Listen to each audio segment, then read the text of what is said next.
नमस्कार। आज का वीडियो किसी विशेष वर्ग के लोगों के लिए नहीं है, बल्कि भारत के प्रत्येक नागरिक के लिए है।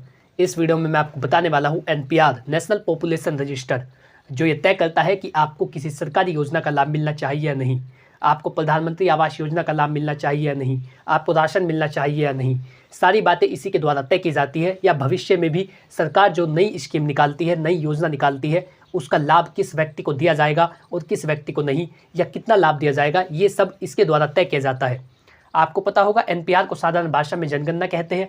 1981 से 1981 के बाद से प्रत्येक 10 साल बाद जनगणना होती है, लेकिन सन 2020 में जो जनगणना होनी थी वो कोविड-19 के कारण, कोरोना काल के कारण, फिर उसके बाद चुनाव हुए, उसके बाद देश में अन्य समस्याएं आई, तो उसके कारण लगभग 3-4 साल हो गए हैं।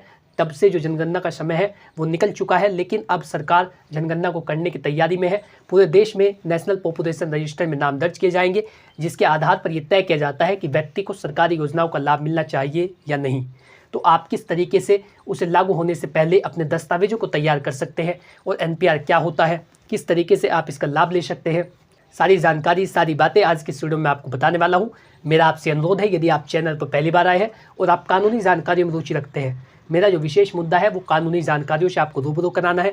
यदि आपकी ज़मीन से संबंधित कोई जानकारी होती है, आपका कोई केस चल रहा है, तो इन सभी बातों के लिए आप इस चैनल को सब्सक्राइब कर सकते हैं, ताकि ये महत्वपूर्ण जानकारी, लीगल नॉलेज आप तक पहुंच सके। नमस्कार, मैं अश्मित कुमार, आप सभी का हमारे यूट्यूब चैनल कानूनी बातें में स्वागत करता हूँ। हमारे चैनल के माध्यम से आपको लीगल एडवाइस दी जाती है, जनरल गाइडेंस दी जाती है। यदि आप किसी भी टॉपिक पर विधिक परामर्श या कानूनी जानकारी लेना चाहते हैं, तो स्क्रीन पर दिए गए मोबाइल नंबर पर कॉन्टैक्ट कर सकते हैं, या अपनी लीगल प्रॉब्लम को व्हाट्सअप कर सकते हैं। जल्दी आपको उसका उत्तर दिया जाएगा। दोस्तों, एनपीआर जैसा कि आप जानते हैं, इसकी फुल फॉर्म होती है नेशनल पॉपुलेशन रजिस्टर। ये आपको मैंने बता दिया, 1981 के बाद से प्रत्येक 10 साल बाद की जाती है। जनगणना हमारे देश में 10 साल बाद, प्रत्येक 10 साल बाद की जाती है। 2020 में जो जनगणना की जानी थी वो किसी कारणवश नहीं की गई, जो सरकार अब करने की तैयारी में है। तो सबसे पहले आप ये जानिए कि किस तरीके से एनपीआर रजिस्टर में नाम दर्ज किए जाते हैं। तो सरकार इसे राज्यवार करती है। प्रत्येक राज्य में जो अधिकारी है, जो कर्मचारी है, उनको नियुक्त किया जाता है, और वो आपके घर आते हैं। प्रत्येक घर जाकर, घर घर में जाकर के ये जनगणना की जाती है। और जब आपके घर में अधिकारी आएंगे या नियुक्त कर्मचारी, जिसे सरकार ने इसलिए नियुक्त किया है कि वो एनपीआर रजिस्टर में आपका नाम दर्ज करेगा, उसके लिए आपको क्या बातें बतानी होती है। सबसे पहले तो आपका पारिवारिक विवरण लेगा। आपके परिवार में कितने सदस्य हैं, उनका क्या क्या नाम है, उनके आधार नंबर क्या है, आपकी जो पूरी फैमिली है उनका ब्यौरा वो उस रजिस्टर में दर्ज करता है। यानी आपके परिवार में कितने सदस्य हैं, उनका आधार नंबर, वो क्या क्या आपके लगते हैं, आप परिवार का मुखिया कौन है, उसके कितने बच्चे हैं, उसकी पत्नी का क्या नाम है, उसके बच्चों का क्या नाम है, उनके आधार नंबर क्या है, कितने कितने उसकी उम्र है, ये सारी बातें एनपीआर रजिस्टर में दर्ज की जाती है।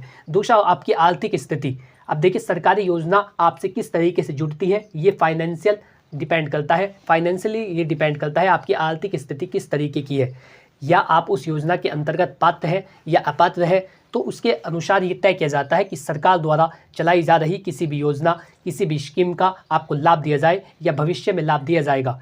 तो आपको अपनी आर्थिक स्थिति यहाँ पर बतानी होती है। जब भी एनपीआर रजिस्टर में आपके नाम दर्ज करने के लिए अधिकारी या जो कर्मचारी नियुक्त किए गए हैं, जब वो आपके घर आते हैं, तो ऐसे में सबसे पहले आपका पारिवारिक विवरण, और दूसरे नंबर पर वो आपकी पारिवारिक स्थिति, जो आपकी आर्थिक स्थिति होती है, उसकी जांच करते हैं। उसमें आप बता सकते हैं आपके पास किस तरीके के संसाधन है, आपके पास गाड़ी है या आपके पास कितने मकान है, कितनी आपके पास ज़मीन है, ये सारी जो डिटेल्स है वो नोट करते हैं। इसी के आधार पर यह बताया जाता है कि कौन व्यक्ति एपीएल में आता है, कौन व्यक्ति बीपीएल लाइन में आता है। बिलो पॉवर्टी लाइन जो गरीबी रेखा से नीचे होती है, और एपीएल अबव पॉवर्टी लाइन जो लोग गरीबी रेखा से ऊपर होते हैं। तो ये इसी से तय किया जाता है।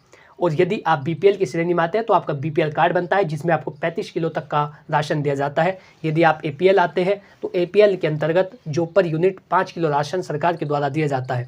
तो इस तरीके से ये तय किया जाता है एनपीआर रजिस्टर के माध्यम से। जब अधिकारी आपके घर जांच करने के लिए आए, तो आप उन्हें बताइए जो भी आपके परिवार की स्थिति हो, उसी के हिसाब से जो आपके पास संसाधन मौजूद हो, किस तरीके से आपकी फाइनेंशियल कंडीशन है, कितनी आपकी वार्षिक आय है, ये सारी बातें, इन सभी का आकलन उनके द्वारा किया जाता है। एक बार जब वो उसकी जांच करके चले जाते हैं, दूसरी बात इसका वेरिफिकेशन किया जाता है। दूसरी बार वेरिफिकेशन करने के लिए वो दोबारा से आते हैं, कागज़ों की जांच करते हैं, और इसी के आधार पर आप एपीएल में आते हैं, बीपीएल में आते हैं, इसका निर्धारण किया जाता है। और आपका नाम बीपीएल रजिस्टर में और आपका नाम एनपीआर रजिस्टर में, नेशनल पॉपुलेशन रजिस्टर में या जनगणना के तहत दर्ज किया जाता है। हर किसी का आयुष्मान कार्ड, जैसा आपको पता है, हर किसी का आयुष्मान कार्ड और प्रधानमंत्री आवास योजना का लाभ नहीं दिया जाता। तो इसका यही कारण होता है कि वो व्यक्ति उस योजना के लिए पात्र नहीं होते जिसका वो आवेदन करते हैं। आप इस जांच के दौरान सतर्क रहिए, आप उन्हें अपनी सही स्थिति बताइए। ऐसा नहीं कि आप उनसे नाजायज़ लाभ ले लें, ऐसा बिल्कुल मत कीजिए। लेकिन आपकी जो वास्तविक स्थिति हो, यदि आपकी कंडीशन ठीक नहीं है, आपकी परिवार की स्थिति खराब है, आपकी जो पारिवारिक स्थिति है, आपकी जो आर्थिक स्थिति है वो सही नहीं है, आपकी फाइनेंशियल कंडीशन ठीक नहीं है, तो उन सभी बातों को आप उनसे रूबरू कराइए। कई बार ऐसा होता है कि आप पंचायत वालों से मिलते हैं, प्रधान से मिलते हैं, सचिव से मिलते हैं, आप उन्हें पैसे दे करके वो स्थिति गलत करा लेते हैं। तो इस तरीके से सरकार की योजनाओं का गलत लाभ मत उठाइए। लेकिन आपके जो परिवार की सही स्थिति होती है, आपकी फाइनेंशियल कंडीशन क्या है, आपकी कितनी वार्षिक आय है, आपके पास कितनी ज़मीन है, आप कितना कमा लेते हैं, आपके परिवार में कितने सदस्य हैं, का जो पोषण है वो किस व्यक्ति के द्वारा किया जाता है, कौन मुखिया होता है, उसकी कितने आय होती है, ये सारी बातें आप उन्हें बिल्कुल सही तरीके से बताइए। तभी जाकर के जो सही जनगणना है वो की जा सकती है और एनपीआर रजिस्टर में नाम दर्ज कराने का प्रोसेस पूरा होता है और जो सही तरीके से होता है। यदि आप किसी योजना के लिए पात्र होते हैं तो अधिकारी के द्वारा वहाँ पर पात्र किया जाता है, यदि आप अपात्र होते हैं तो उसका निर्धारण किया जाता है। अब आपको क्या करना है, तो आपको सही जानकारी देनी है। आप जब भी वो अधिकारी आपके घर आते हैं, आपकी जो जाँच है वो करने के लिए आते हैं, जनगणना में आपका नाम जोड़ने के लिए आते हैं, तो आपको सही जानकारी देनी है।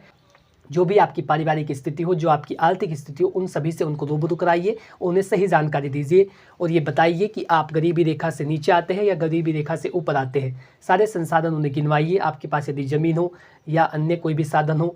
और इसका एक लाभ ये भी होता है, जिन व्यक्तियों को पूर्व में जब जनगणना हुई थी उन्हें बीपीएल की श्रेणी में लाया गया था, बिलो पॉवर्टी लाइन में लाया गया था, गरीबी रेखा से नीचे लाया गया था और उन व्यक्तियों की स्थिति अब अच्छी हो चुकी है, उनके बच्चे अच्छा खासा कमा रहे हैं, उनकी पारिवारिक स्थिति बहुत अच्छी है, उनकी फाइनेंशियल कंडीशन बहुत ज़्यादा सुधर चुकी है। तो जब दोबारा से जनगणना होगी और उनके संसाधन गिने जाएंगे, उनकी ज़मीन देखी जाएगी, उनकी संपत्ति का आकलन किया जाएगा, इसी के आधार पर जो स्थिति है उसको बदल दिया जाएगा, उन्हें बीपीएल से एपीएल में लाया जाएगा और जो व्यक्ति जिनकी आर्थिक स्थिति गरीब है, दयनीय है, उनको बीपीएल श्रेणी में लाया जाता है, उनको गरीबी रेखा से नीचे लाया जाता है। तो जनगणना का जो उद्देश्य होता है वो यही होता है कि सही लोगों तक सही सुविधाओं को पहुंचाया जाए। सरकार जिस तरीके की योजनाएं जिस व्यक्ति के लिए लागू कर रही है, क्योंकि खास वर्ग के लोगों के लिए ये जो योजनाएं है वो लागू की जाती है। अब किसी के पास पक्का मकान है तो प्रधानमंत्री आवास योजना का क्या करेगा, तो इस तरीके से जिस व्यक्ति के पास जो हो उसे उतना ही संसाधन का प्रयोग करना चाहिए। नाजायज़ तरीके से वो सरकार की योजनाओं का लाभ ना उठाए, इसके लिए भी एनपीआर रजिस्टर में नाम दर्ज किए जाते हैं। दूसरा इसका लाभ ये होता है, यदि आपके परिवार में आपके बच्चों की शादी हो चुकी है, लड़की शादी करके ससुराल में चली गई है, तो ऐसी कंडीशन के अंदर जो नए सदस्य होते हैं उनका नाम तो जोड़ा जाता है, या किसी व्यक्ति की यदि मृत्यु हो चुकी है, किसी की शादी हो चुकी होती है तो उनका नाम वहाँ से हटा दिया जाता है, क्योंकि लड़की का नाम दूसरे परिवार में जा करके चढ़ता है। तो इनका ये भी फ़ायदा होता है। और इसी के तहत आप राशन कार्ड में यदि संशोधन कराने के लिए जाते हैं, क्योंकि कई बार व्यक्ति की डेथ हो जाती है, लड़की की शादी हो जाती है, ऐसे में आप नेशनल पॉपुलेशन रजिस्टर के आधार पर अपने राशन कार्ड में संशोधन भी करा सकते हैं। तो इससे ये भी पता चलता है कि आप किस योजना के लिए पात्र हैं और किसके लिए अपात्र हैं। तो ये सारी जानकारियाँ एनपीआर रजिस्टर के माध्यम से दर्ज की जाती है। तो जब सरकार के द्वारा ये लागू की जाएगी और जब जनगणना होगी तो आप वहाँ पर सही जानकारी दें। आशा करता हूँ कि जानकारी आपको अच्छी लगी होगी। यदि आप इसी तरीके की जानकारी में रुचि रखते हैं तो आज ही हमारे यूट्यूब चैनल कानूनी बातें को सब्सक्राइब कर लें।